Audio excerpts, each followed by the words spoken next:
Au sommaire de ce numéro, la banane est une véritable institution et l'occasion de faire la fête pour nos voisins des Trois-Rivières. Le courbouillon de poisson, une tradition saintoise, découvrez la recette de Michael.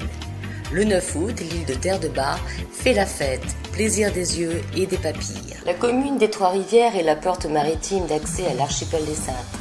Si nous avons l'habitude de voir les touristes débarquer sur nos îles, n'oublions pas que les Saintois eux aussi voyagent.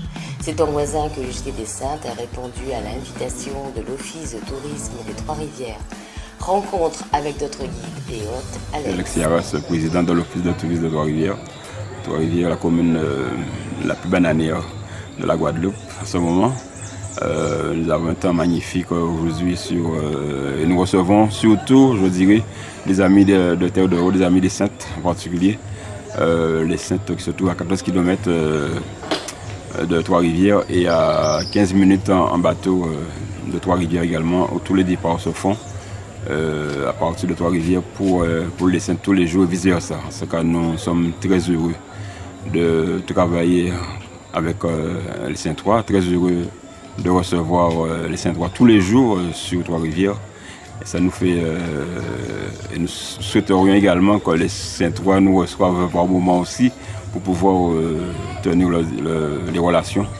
Ce n'est pas uniquement des relations commerciales, mais uniquement des relations amicales, pouvoir touristique également, entre Saintois. La manifestation d'aujourd'hui consistait en quoi exactement? Elle consiste en quoi? La manifestation d'aujourd'hui, qui n'est pas la nôtre, qui n'est pas celle de l'Office de tourisme, est principalement celle du musée de la banane, qui existe sur la commune de Trois-Rivières depuis quelques années. C'est une manifestation qui met en avant la banane. Comme on connaît, la banane, c'est un produit qui est en difficulté depuis quelque temps sur la Guadeloupe. Et c'est une façon aussi de relancer ce produit qui est très très bon pour ceux qui l'aiment. On trouve des gens qui n'aiment pas la banane, mais la banane on peut la manger mûre, on peut la manger dure, on peut la manger en purée, comme vous avez vu aujourd'hui. Nous avons pas mal de fruits de bananes sur le département de sur Trois-Rivières principalement.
m'appelle Marie-Lise Dabriou. On est présent aujourd'hui sur le site du musée de la banane pour exposer en l'occurrence ce que je fais à base de pneus usagés. Depuis le mois de mai, je développe des produits à base de chambres à air usagées, donc je recycle vraiment tout ce qui est autour du pneu. Avec cette chambre à air usagée, je travaille principalement ce qui est maroquinerie, enfin tout ce qui va aller dans le sac, dans un sac féminin d'une manière générale. Et je produis aussi des bijoux, parce qu'on peut avoir des boucles d'oreilles comme ça, ou des petites bagues, ou des boucles d'oreilles un peu plus mode, en fonction de ce que je vais produire et de mon inspiration.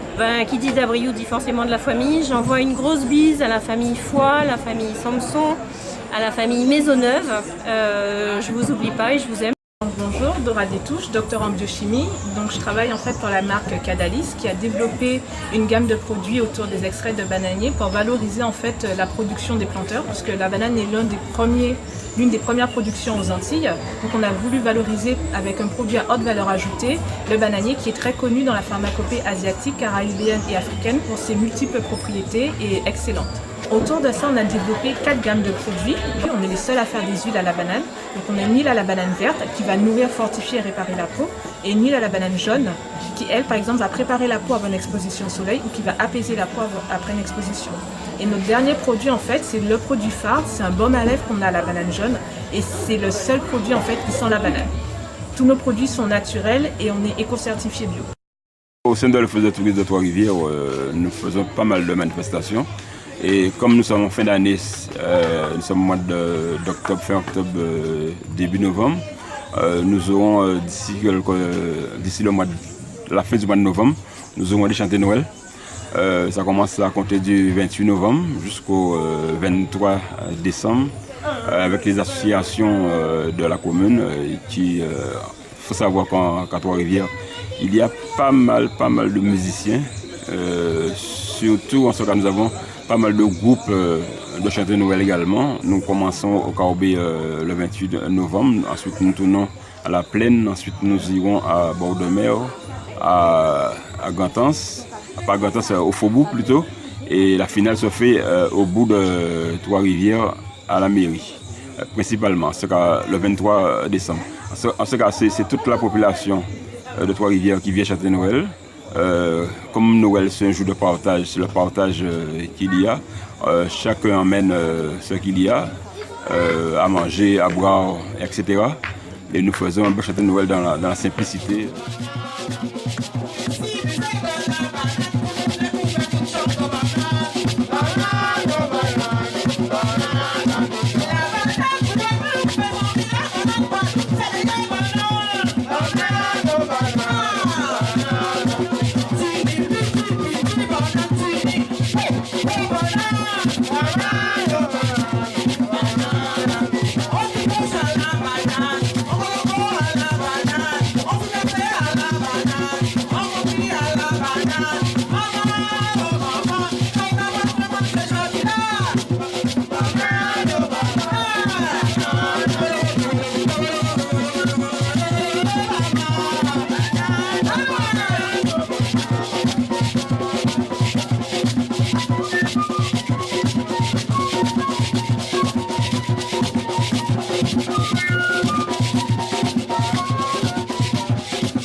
Les 11 et 12 juillet dernier, Terre de Haut a vécu son premier festival du Courbouillon.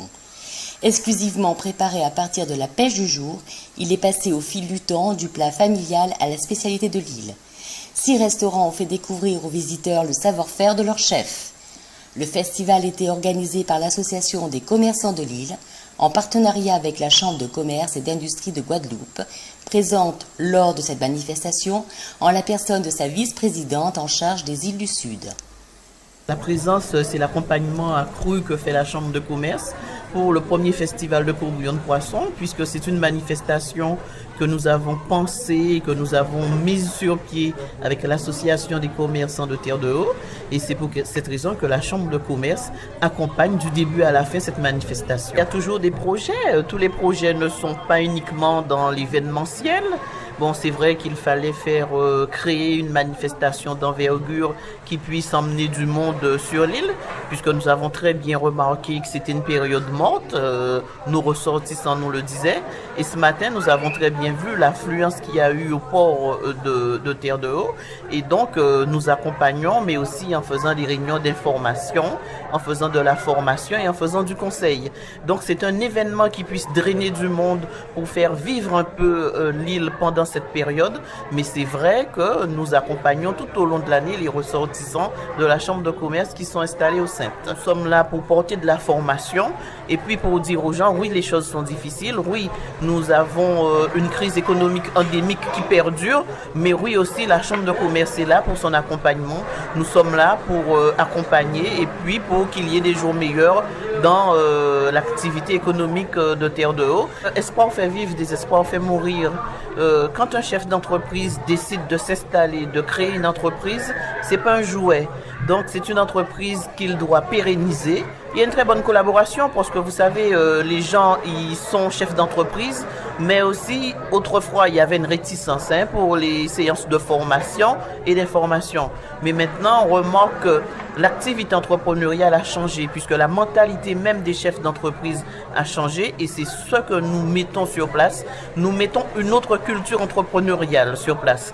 Et c'est pour cette raison que maintenant les chefs d'entreprise installés dans les îles du Sud, c'est eux-mêmes qui sont demandeurs de formation.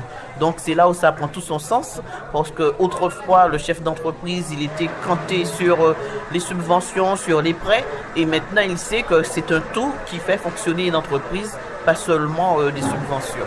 L'association des commerçants de Terre-de-Haut, c'est pour le moment un petit noyau de quelques commerçants parce que l'association en fait a été créée il y a une dizaine d'années et après bon, cette association était en sommeil.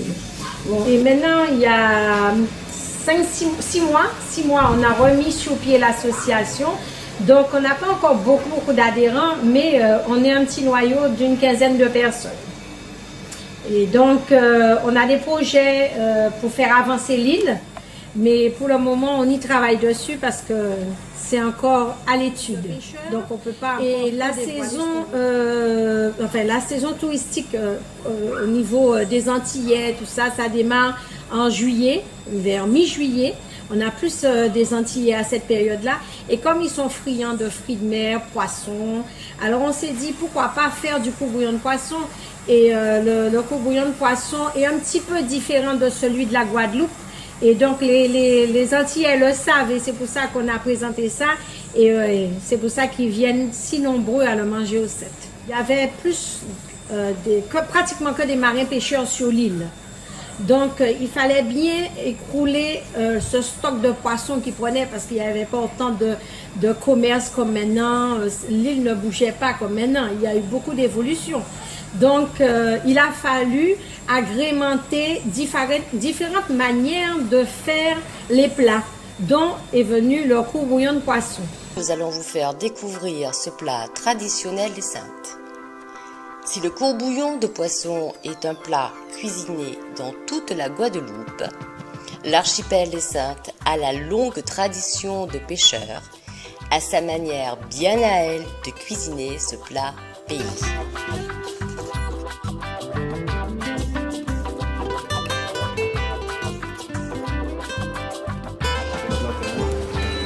Le marché, du frais de chez frais.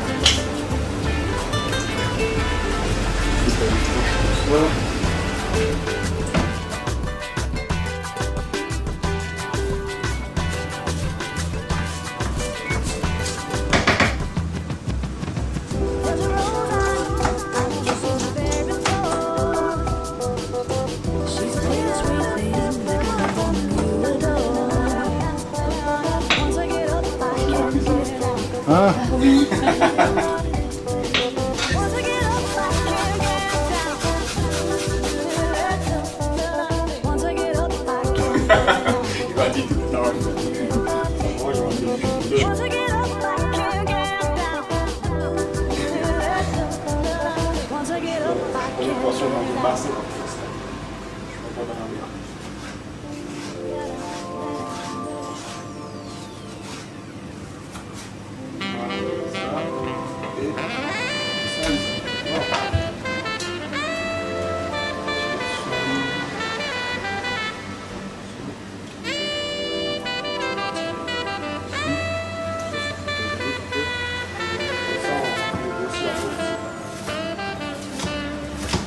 Moi, je les coupe comme ça aussi.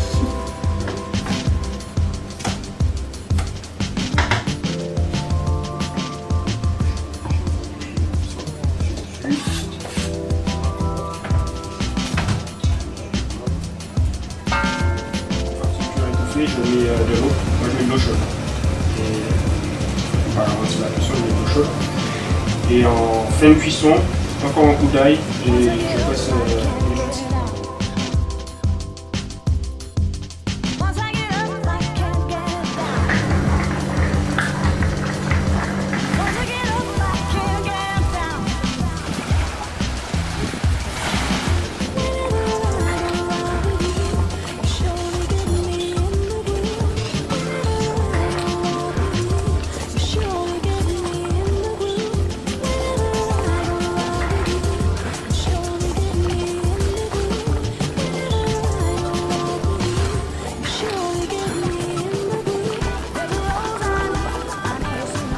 Pour les gourmands qui aiment se faire servir, lors de votre prochaine visite aux Saintes, laissez-vous tenter par le courbouillon de Michael. Au-delà de la recette, le coup de main fait tout de même la différence. Août est le mois des fêtes aux Saintes. Terre de Bas a ouvert la saison le week-end du 9 avec sa fête communale. Tous les ans, les Saintois de Terre de Bas célèbrent l'indépendance administrative de leur île. Jusqu'en 1882, Terre de Bas était rattachée à la commune de Terre de Haut, l'île voisine. 3 jours de liesse où se sont succédés stands, animations et groupes musicaux. Retour sur quelques-uns des temps forts, en commençant par la foire culinaire.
Zara, un boule. Comment? J'aime bien le boule.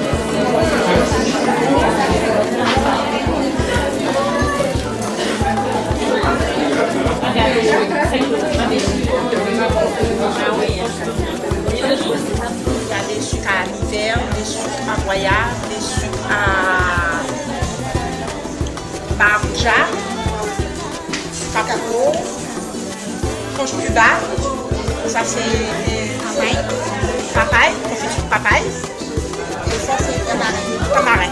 Nous avons du gâteau au chocolat avec sa ganache à la noisette, de la confiture de Malacca, avec également de tamarin, du punch coco, intense et fruité, comme vous le voyez, du punch maracuja, des pâtés de langoustes et également poisson, et des tartes, dont langoustes et poisson, voilà.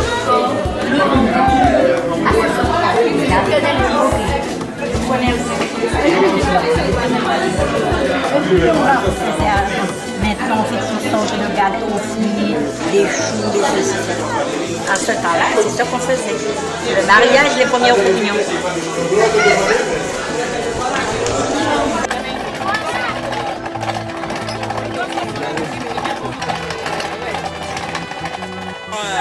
C'est tout. Je verse 3 litres d'eau. Ensuite, je mets le lait de coco. Après, je mets le lait sucré. Ensuite, je mets les essences. Essence de vanille, cannelle, muscade, un zeste de citron. Et après, je remue. Et puis, quand c'est sucré, je mets un petit peu de lait en brique. Et après, c'est bon.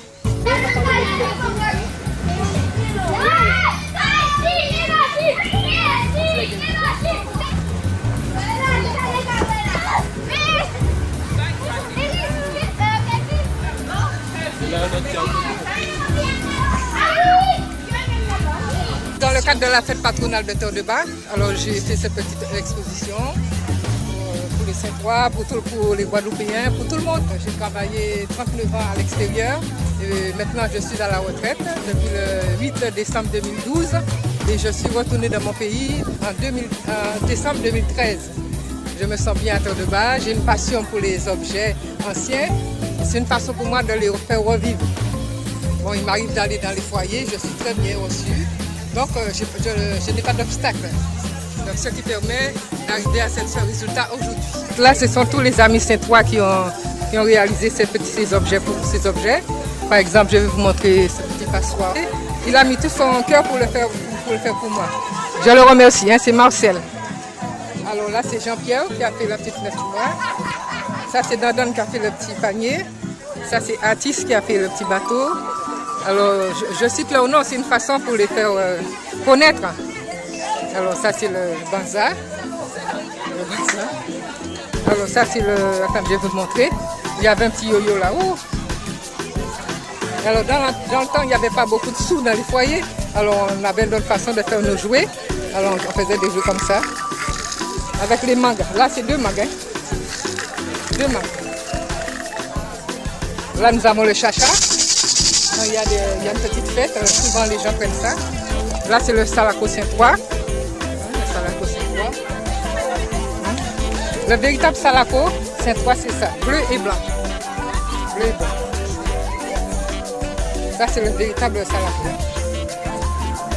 Tous les Saint-Ouen le portaient avant pour aller à la pêche. Se protéger du soleil aussi. Hein.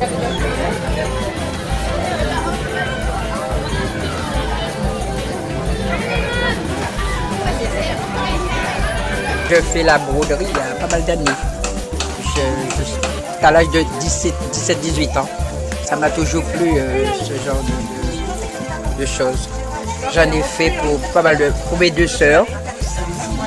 J'ai fait pour ma soeur aînée quand elle était fiancée, pour des Kazakhs quand elle était enceinte de ses enfants. Ça date de longtemps, hein. Et là, c'est donc des broderies qui sont toutes faites à la main. Je les ai fait à la main. Je faisais beaucoup plus quand j'habitais Terre-de-Bas, mais le fait que j'étais en métropole, j'ai arrêté un peu avec le travail, c'était pas facile. Et quand j'avais des moments libres, j'avais un petit peu quelques jours de congé. Je me mettais à faire quelques nappes. Mais il y en a que j'ai essayé de faire. Il y en a que j'ai commencé depuis en métropole et je viens de les finir là. Vous voyez? Parce que comme j'ai le temps libre, je suis en tête maintenant. Salako Pétanque Club, c'est une association qui existe depuis 1999, hein, qui a existé vraiment pendant 4 ans, c'est-à-dire en 2002. L'association a été mise en sommeil, ça a été, il n'y avait plus rien qui fonctionnait. Et on a décidé de reprendre en 2011. Et j'assure la présidence depuis 2013. Au début, on était 23 licenciés. On est 25 aujourd'hui, à ce jour. On était 30 adhérents, on est passé à 42. Donc, c'est quand même une association qui se prospère. Et nos participations à l'extérieur, ça nous coûte beaucoup de problèmes. Ça pose beaucoup de problèmes parce qu'il y a le bateau. Le bateau, il faut une voiture, heureusement encore qu'on participe des films qui passent à la journée. S'il fallait dormir sur le continent, donc on n'aurait pas pu. Donc là, c'est là c'est un problème qu'on doit réfléchir à voir comment on va le résoudre avec le comité Pétanque Guadeloupe. Il faut qu'ils nous aident aussi parce que autrement, on ne peut pas. Et voilà, c'est pourquoi la fête patronale, ça fait 2 fois qu'on organise ce tournoi. Il y a 12 équipes, 6 équipes de la Guadeloupe et 6 équipes de Salako Pétanque Club. Les 6 équipes de la Guadeloupe, c'est les équipes de Goubert et de Saint-Claude. Il y a en fait 2 équipes de Saint-Claude et une équipe de Goubert. Ça se joue en doublette. Chaque joueur joue avec 3 boules. Là, normalement, en temps normal, les parties se jouent à 13 points gagnants. Mais là, vu ils sont là pour la journée, avec un départ à 14h45, à 15h45, ils n'ont jamais le temps, donc on a décidé en commun que les parties vont se jouer à 11 points gagnants.